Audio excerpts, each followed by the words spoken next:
Hello? Can you hear me? Yes, go. Yes, Mr. McIntosh. Yeah. Yes. All right then. So you know, say your time will come up. Okay. That's it. Yeah, that's at 3. Say again? That's at 3 here, right? Yeah. Which is 4 minutes time. Yes. So just tell me one thing. Approximately how long will the interview be? Don't know. Okay, you don't know. It won't be quick though. It won't be quick. Well, take your time. Take your time. I'm here. Yeah. Yeah. Yeah, man. All right. Yeah. When the tune is finished, I'll come to you. Okay? Okay, no problem. I don't know if it. No, I don't know what's happening. You know, all trouble spread like rain, brother. The server them the whole day me test the thing, you know. And then tonight the server them the servers are offshore and they might get problem. Okay, so did you get the thing is only on the program is only on Facebook. On where? Facebook. Oh. The program is only live on Facebook. No, you see, on me control the server them, you know. Yeah, what? It's the owner. Yes. Hello? So me I struggle. Okay. Well, you know, I hope it resolves, you know, in time, you know. But I am here. I'm ready, you know. All right. Yes. Okay. All right. You just stay on the line, though, you know. Just stay on the line. Oh, don't hang up now. No. You can't do that. Okay. No problem. Yeah, can't do that now. Yes. That's why I tell you, they called you before. Yes, no problem. Yes, sir. Yeah, do you get a chance to listen to the one on Area FM? No. Oh, okay. No, I didn't. Okay. Yeah, man. I'll wait.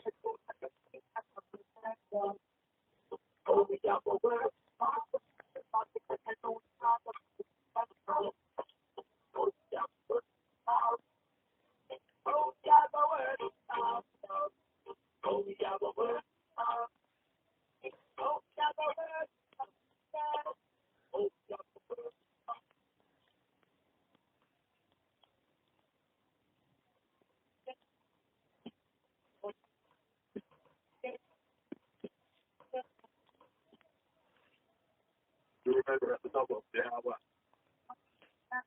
all I read was the one, but Sherman Harrison, from Moran here.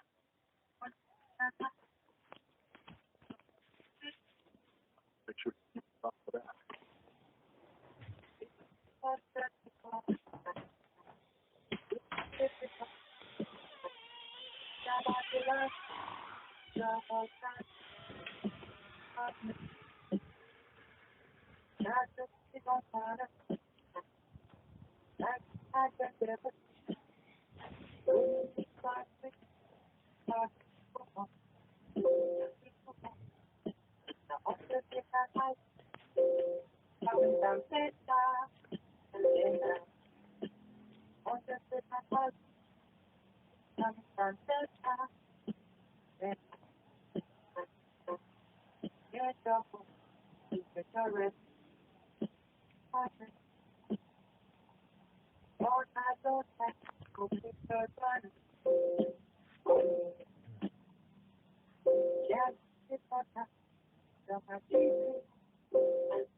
I mean, times like 9, you know, it's a time for whatever reason.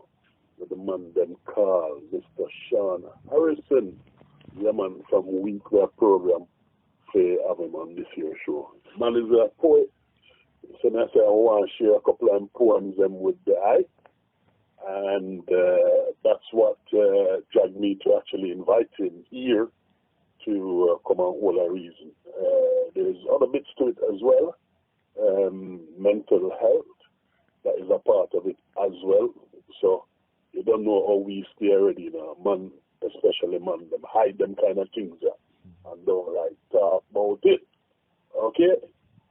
So if everything work out and everything is everything, when we say hello, right now, we're supposed to hear Mr. Sean Harrison. Mr. Sean Harrison, a very warm and good welcome to you. Piledriver, welcome to you. Yes. Are you there? Good afternoon. Hey. Good afternoon. Thank you for having me, Bagga. Oh, yeah. I'm glad. Can you hear me well? You're a bit low now. You're a bit low and fuzzy now.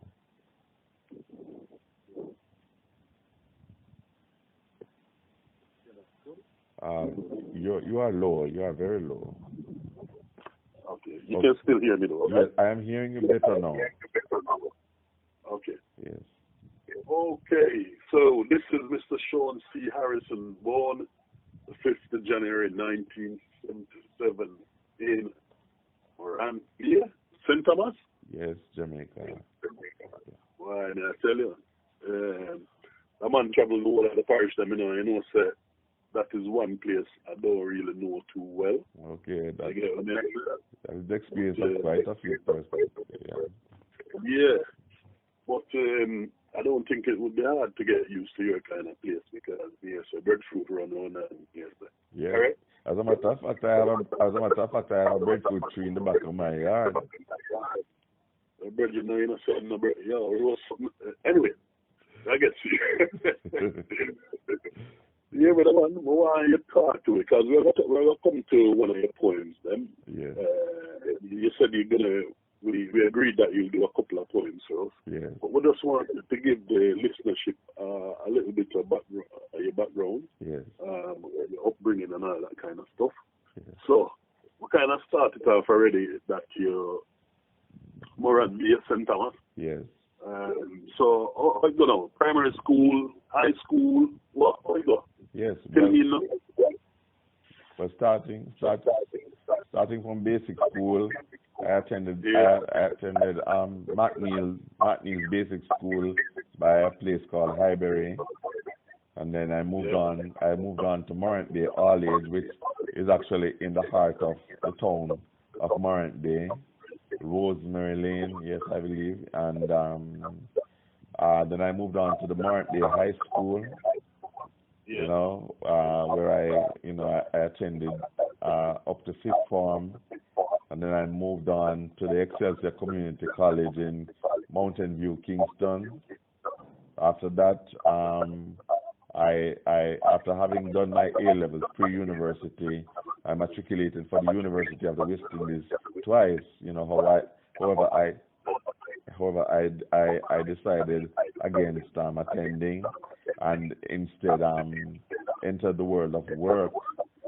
And at I believe 18 years old, you know, and there I worked for approximately a little less than a year in my first job at National Commercial Bank in Kingston, right? And it was on that job that I actually fell ill, you know, and spiraled into the world of mental illness. Yes. All right, before you continue, I'm going to take you back a little bit to the Moranville High School. Yes. You never played a ball or nothing, no cricket, no nothing. Never do nothing like that. Oh, brother, you know, not necessarily.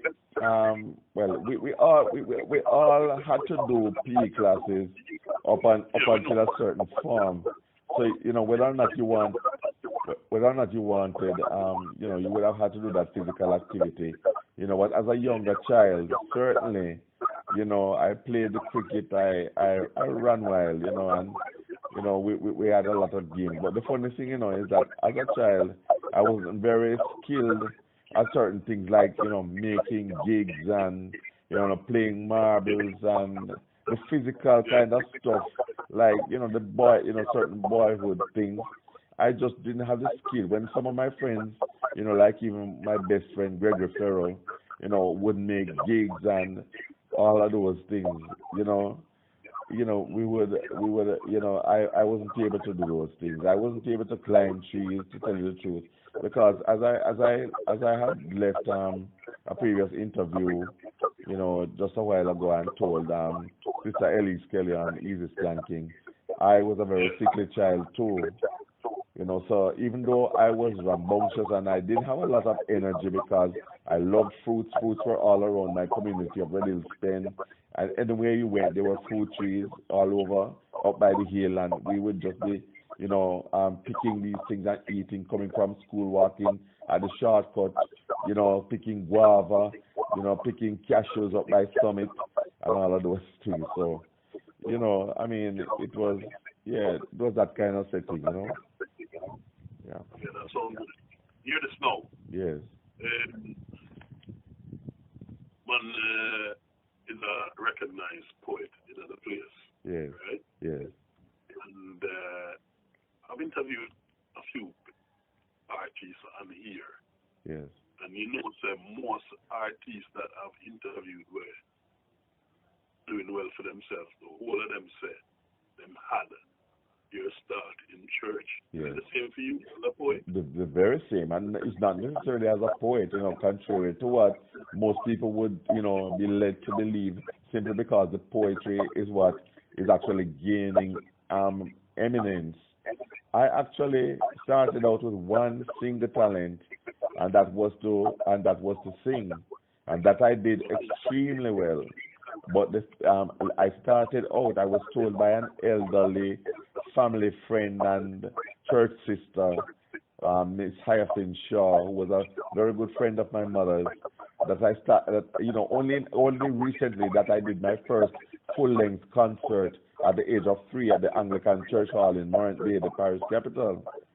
You know, and I continue to sing way into adulthood. Yes. Excuse me. Did you say when you were 3? Yes, when I was 3 years old, I did my first full length. They put you on stage? Yes, they put me on the Anglican church stage.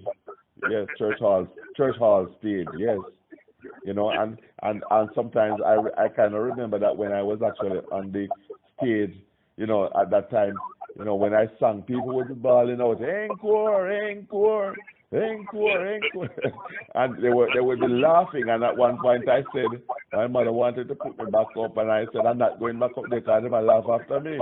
That was when I was just a little toddler, you know, and she had to coax me and explain to me, "No, they're not laugh after you because they like you," you know, and you know, I ended up, you know, having sung all over the Morant Bay area, at churches, you know, growing up at churches, at graduations, at dinners, Horticultural Society dinners, which my mother was actually a part of, at funerals, you know, at, you know, high school. I sang constantly from first to fifth form at the Morant Bay High School.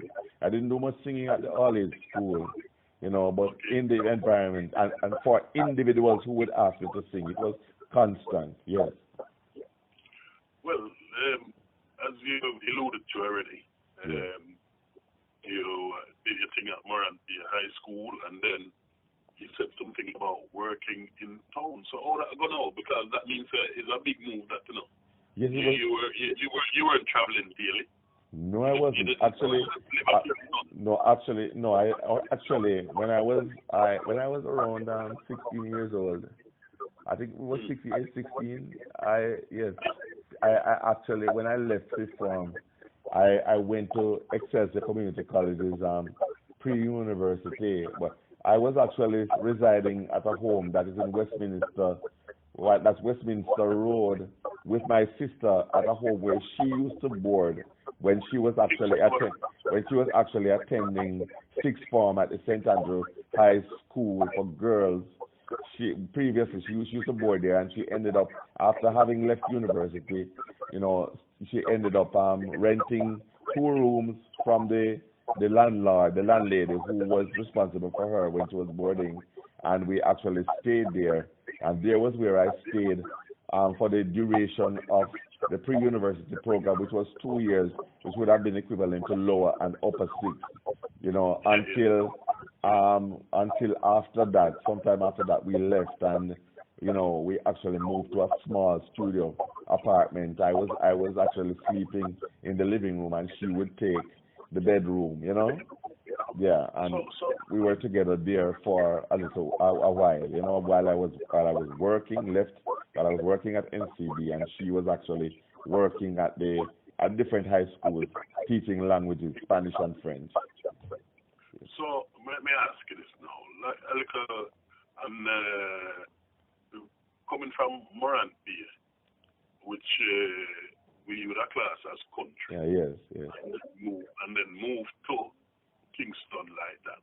Yes. What a transition did hit you? Oh Lord. It was what you were expecting. Oh my God. Oh my God. It was a very big adjustment for me. You know, as a matter of fact, the very first day I went to school, I went to a halfway street to take the bus to Mountain View. When I was to have a turn home, I missed my stop and ended up way down at the bottom of Redding's Road. I had to call my sister, you know, to come for me because I was so out of sorts. I was so scared of the city. It was so new to me that, you know, it took a while for me to adjust, you know, and all of that. Because as I explained, spatial outlays from a child, complex locations and areas have always been a problem for me to navigate, except if I were doing it for quite a while. You know, so to find my way around new places, even to this time, because of the disability, I believe, and all of that, and whatever it may be, is very difficult for me. And that was one of the reasons why I felt comfortable to remain in St. Thomas, you know, when I actually returned to St. Thomas, you know. Okay. You find your comfort in St. Thomas, right? Yes, I did, and I do, yes. Right then, so year 1 now. Yes. Remember, it's now 9:15 here, which is, what you make that, 3:15 where you are, right? Yes, that's actually 3:15 here, yeah. Yeah, so, basically, we did carry up on the show for you do some poems. Yes. Right? And I did say to you that it's Black History. October month is Black History Month here, celebrated here in the UK. Yes, indeed. And I think it's about time people hear one of your poems. Okay. And then when you finish with that, then I'll come back to the little reason where we are reasoning. All right? Okay, absolutely no problem. Yes. Okay. Do your thing. Okay, are we ready? Yes. Come on, give me the name of the poem, please. Yes, the title of the poem is actually How Long? It's a question. How long? Okay. And it was actually written the 15th of October 2018. Okay. Yes. So here goes. Yes, here goes. How long has it been, my children, that you, bereft of my love, have lost the taste of home? How long have the eastbound winds carried your cries? How long they have echoed in my heart? Here upon my fertile shores have we sung for you. Here have I begged my children who remained to remember, to recall you, brothers and sisters who were never tenderly nursed, only thrown scraps, crumbs from the hands of oppressors, to remember those whose blistering hands toiled for naught, who were sold and bought. How long it has been. And though I plead, the winds are right, go to them, woo them back to home. I know your wounds run deep, that to this day you bear incurable bruises, at least until my love meets you again. And when you come, you will know only the love of Mother Africa suffices. only her wisdom rules. How long has it been? How long shall it be? I tremble too, for only time will tell me. Neither do I know till the heavens speak, and my breasts fill again to feast you with sacred milk. And while you suckle to bind your wounds, sing you ancient tunes, songs of hope, our children embracing you, drying your tears, allaying your fears. That is how long I wait, till every soul is snatched from the grip of the white man's hate. That's it. Wicked, wicked, wicked, wicked, wicked. How long? Yeah. That one is entitled. Yeah, man. We're talking to none other than Mr. Sean Harrison from out of Morant Bay. Poet in him own right. Just drop one through in him. How long? But we're all reason with him because we're intrigued about what his journey has been so far. Yes. And he said there's something that he'd like to share with us with regards to mental health. And as soon as I saw that, I thought it would be nice to have him on the show because men in general, right? You know how pride, because our pride we don't like talk about certain things, and then we suffer from certain things, and then we don't get the help. But talking about things can really help, as Mr. Harrison will detest. Will tell you about that. All right. Yeah. So, when you say mental health, how did that start? Is that when you were still in Kingston, or is that when you went back to Morant Bay? No, the actual. Okay, I'm sorry. The actual trigger, well, what I explained, to in a previous interview was that I was actually diagnosed at age 19 with paranoid schizophrenia. Now, at 19? Yes? At 19? At 19 years old, yes. Wow. And I'm now 42 years old. Yes. So I was diagnosed at 19 years old with paranoid schizophrenia. It actually came out of an experience where I was attending a charismatic healing crusade, while I was working at the bank, and I was attending the crusade, neglecting to go home and eat or to rest, adequately. I was going to the crusade constantly because I had deep-rooted issues and problems that I bore and carried, basically alone all my life, and, having, read, wondering how was I going to be able to deal with this situation, I decided that, well, since, there was nothing that the professionals could do according to what I read, I'm going to try this healing crusade to actually deal with my situation, and so I attended the crusade in all faithfully, coming from work and everything, going, until certain phenomena started manifesting, and I realized that I was actually in a real spiritual battle, to say the least. So, after been attending the crusade and manifesting certain things, I eventually ended up, when I was home, I ended up trashing my apartment where my sister and I lived very badly, and, totally out of it. I was eventually taken to the University Hospital of the West Indies to Ward 21, where I remained, I believe, 2 weeks and recuperated quite quickly, but little did I know that was just the precursor to a very dark and troubling trek into the world of mental illness that would have persisted for, you say 19 years old to 42. I mean, most people can do the math. I think it's about 23 years. Yes. Yeah. Yes.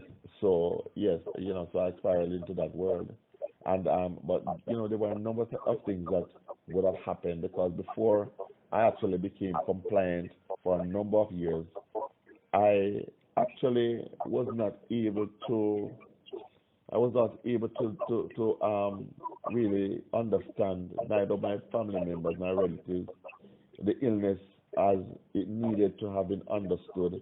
A balance being struck between the spiritual and also the emotional, the psychological, the physical, and all of the elements that actually impact upon mental illness and suffering with it. The biochemical, the generational, having, the genetics, having previous relatives and relatives who would have suffered, with the illness, which, all of these things, I actually met the criteria for what is known as process schizophrenia as opposed to reactive schizophrenia, which actually mostly describes the type of onset that occurs. So process schizophrenia is actually a phenomenon that, you would actually say is a classic case scenario where the prognosis is actually much worse than for that of reactive schizophrenia.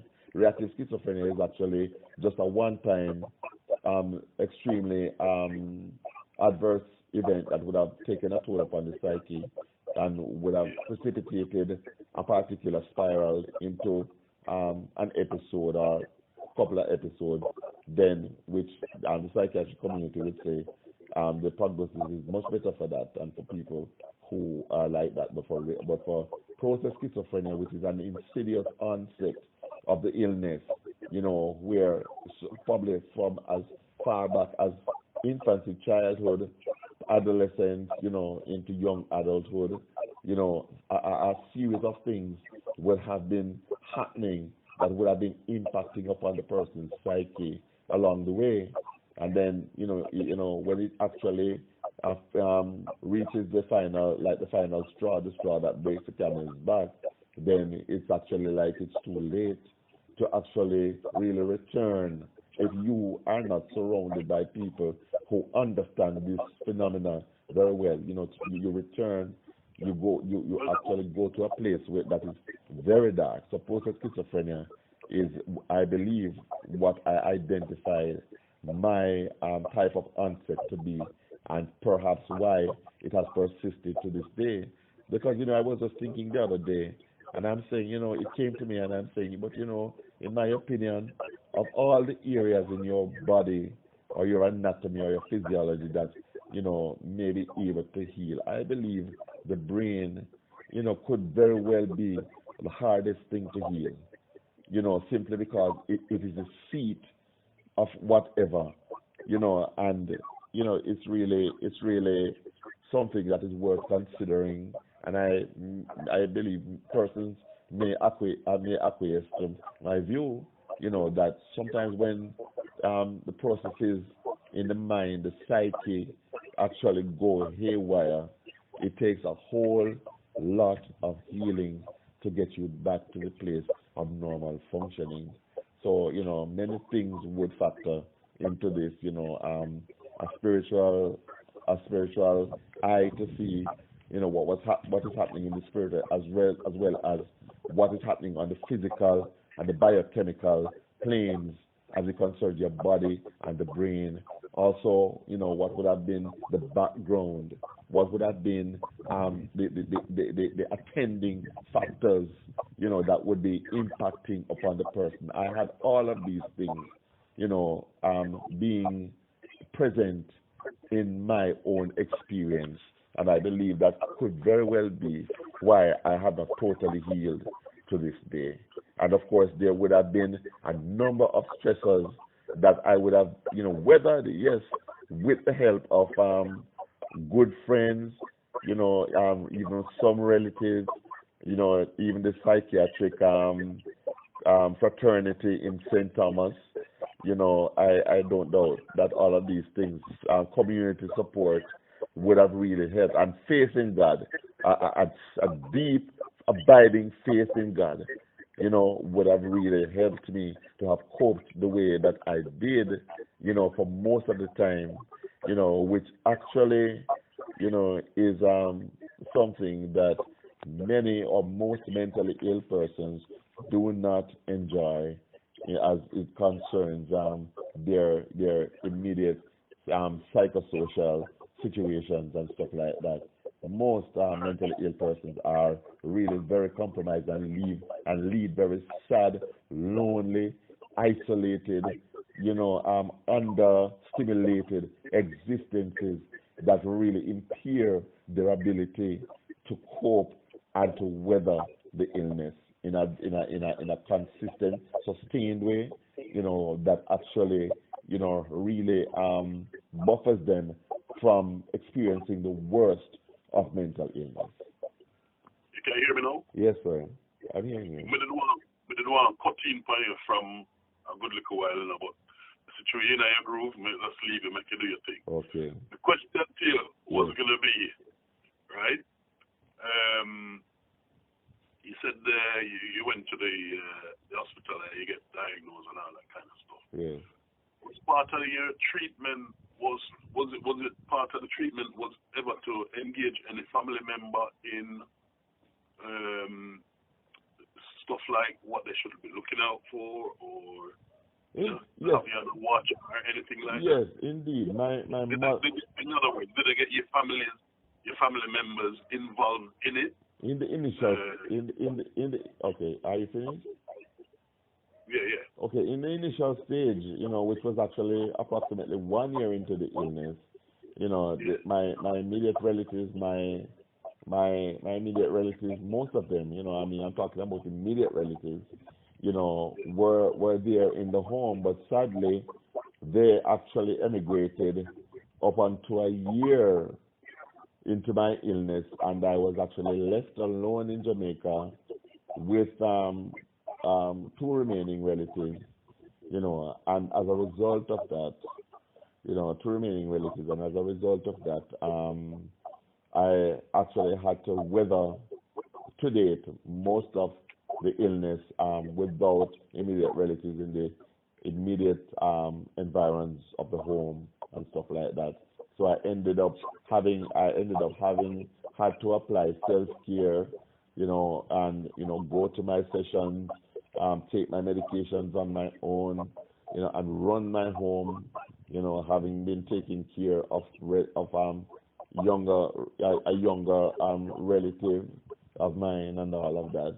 So it really amounted to an extremely burdensome existence. That was, let me tell you, man, it was hell, except for the fact that there were apertures of light as it concerned the community elements, of the church, the Mormon of the Adventist church that I attended, as well as, just around, in and around the community, there was support. There was much support, especially from the women folk of the St. Thomas community. So tell me this then, right? Yes.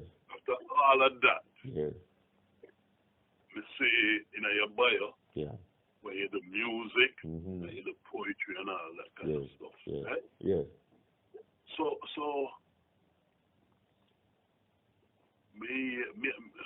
you can't put me right, but I think you probably need a clear head for the poetry and write music and all that kind of stuff. Mm-hmm. So how you balance that? How you balance that and bringing that in the whole, may I say, recuperation part of the whole illness? Oh boy, well, first important to say is that it didn't all come at once. I went through stages, and I think that had to do with the prudence of serendipity and providence. The prudence of God Himself, in taking you through, and bearing you up. So I would not have been doing poetry and music and writing essays and writing discourses and writing proverbs, all the things that I did all at once. No. I started out at 14 years old writing songs, and then when I was no longer able to pen songs because of what would you say? When I was no longer able to pen songs because of compromise of my vocal abilities by prolonged antipsychotic use, which were at the tablets, I delved into other forms of creative expression. So it was actually gradual you know, and I was able to do one block of things, you know, at a time, you know, yeah. Okay, right. That moved me on nicely. 21:31 on the clock. We're talking to the one Mr. Sean Harrison. Yeah, man, the man got it. And he's been better for it. You know, loving poetry. Drop some poetry and we just love that. So, Mr. Harrison, big up yourself, you know. Yes, thank you. So, here we want to know. Yes. I'm sure you got another poem there for me. Yes, and you did ask me, you know, you did indicate that it would have been nice to do one that relates to the whole mental illness issue, right? That's correct. And struggle. That's Well, correct. yes, and I'm going to tell you that this one that I actually chose is actually definitely and directly my experience. You understand? Every single word, you know, is actually comes out of, you know, how I was feeling, you know, along the way, dealing with the burden of what is paranoid schizophrenia, mental illness.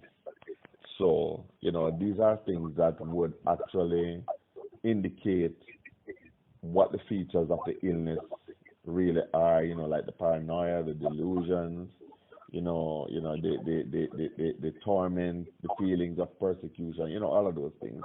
So without further ado, I will actually read this. It is simply entitled, Is It I? And it's another question. Is it I? And this was actually written October 21, 2012. So this is what it says. This skirmish, this antagonism of perception and reality constantly assaults my mind. I find no rest. The dividing line almost effaced from my consciousness. Teetering on each pole, I scramble desperately to find it again. What's left? But the years pass, and only temporary measures, orals, injectables, etc., restore some semblance. For the line seems forever broken, faded, like that upon the streets I walk today. Hero and villain, the dual roles I play. My id no longer hid. My lips spill my secret reveries. Noising smidgens of spent conversations, past experience, present perceptions. I question everything, everyone, even myself. Is it I? The world constantly berates, laughs at. The lawmen seek, plotting my demise. Who makes history of my friendships? Who kicks at your kindness? I, the ashy sky frowns upon. I did not pray for rain. I, who causes this numbness to joy and pain. Who cannot love as one should. Who recoils from normalcy, intimacy. Who can't find liberty from my mind's prison. My head spins. Again, uncertainty wins. But I must face the world still. Take another bitter pill. Pray heaven smiles sometime soon, that I'll one day sing another tune. Find the answers that now evade me. To ask but one final question triumphantly. Is it I who am now free? Yes, that's it. Yeah, man, wicked. Yes, thank you. You wrote that, what, 20? 12, October 21. 2012. Yo, remember me tell you, yeah, man, the man have a thing. You have a gift there. Yes, I do believe God has gifted me. Yeah, man, I'm glad so you could have shared some of it with us here. Yes. Today. You know, so I go on talk to you again because the time will go. Okay. And I really want to get a nice little program again with you. Okay. I'm sure you're constantly upgrading your materials. Yes, I do. New poems and all that kind of stuff.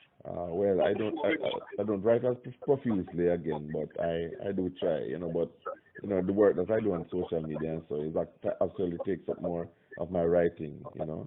Yeah, sorry about that.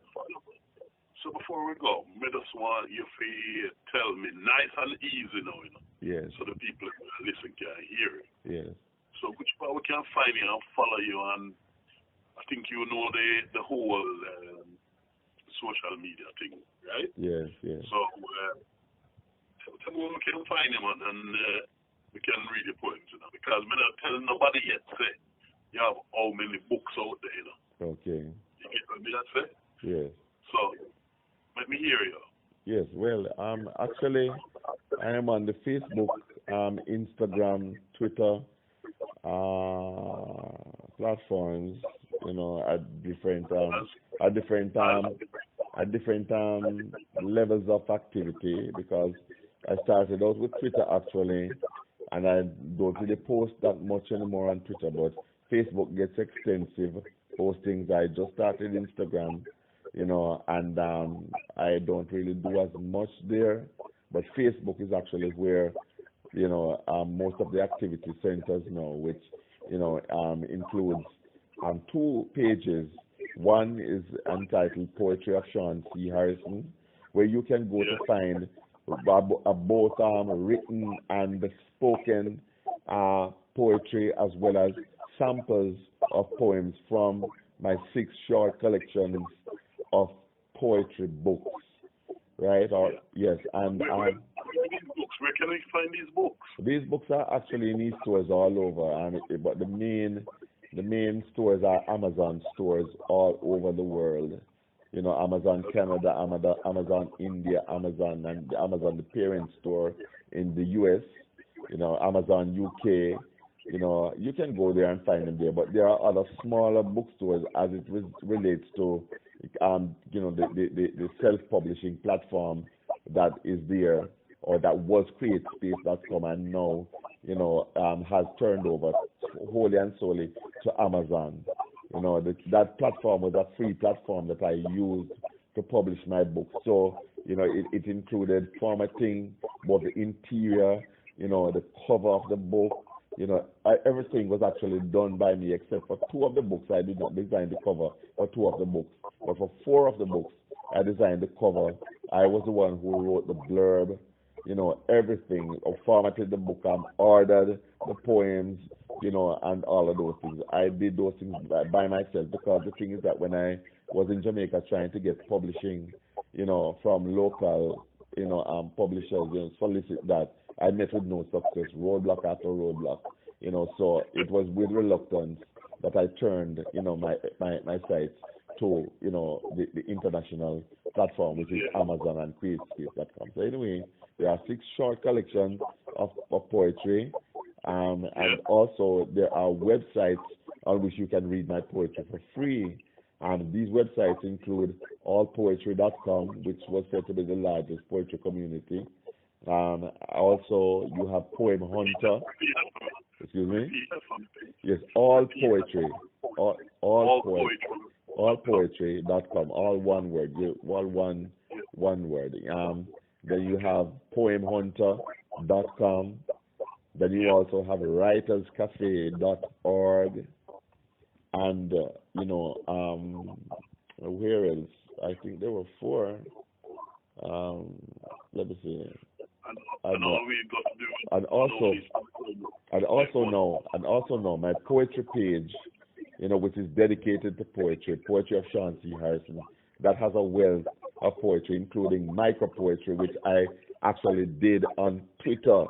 I actually started writing micro poetry on Twitter, and I transferred some of them to the Poetry of Sean C. Harrison page also. So if you search my Twitter account, which is there on the internet for all to see, you can see tweets, all kinds of tweets, you know, making social commentary and all kind of different things, as well as the micro poetry that I would have written. So I've written extensively, and the internet is actually now filling up with my material, you know, very nicely, not necessarily as profusely as maybe the great, you know, Bob Marley, the most honorable Robert Nesta Marley, or some other persons, but I am certainly glad, you know, for the amount of work that I have actually put out there over a relatively short period, even though the work was ongoing behind the scenes through the years, the sleepless nights, you know, just writing, you know, and, you know, all of that, you know. All right, and so let's recap then. So all of the social sites, You said we just search for Sean. And that's Sean with a S-E-A-N, right? C. Harrison. The middle initial is most important. Sean C. Sean. No, that's Christopher. Clive. Christopher. Yes. Okay. Yeah. Sean, so we'll search for Sean C. Harrison, yes, all right? Yes, S-E-A-N. We can enjoy some of your poem them. Yes, as well as to please, don't forget to support the cause, because a man has to eat. A man has to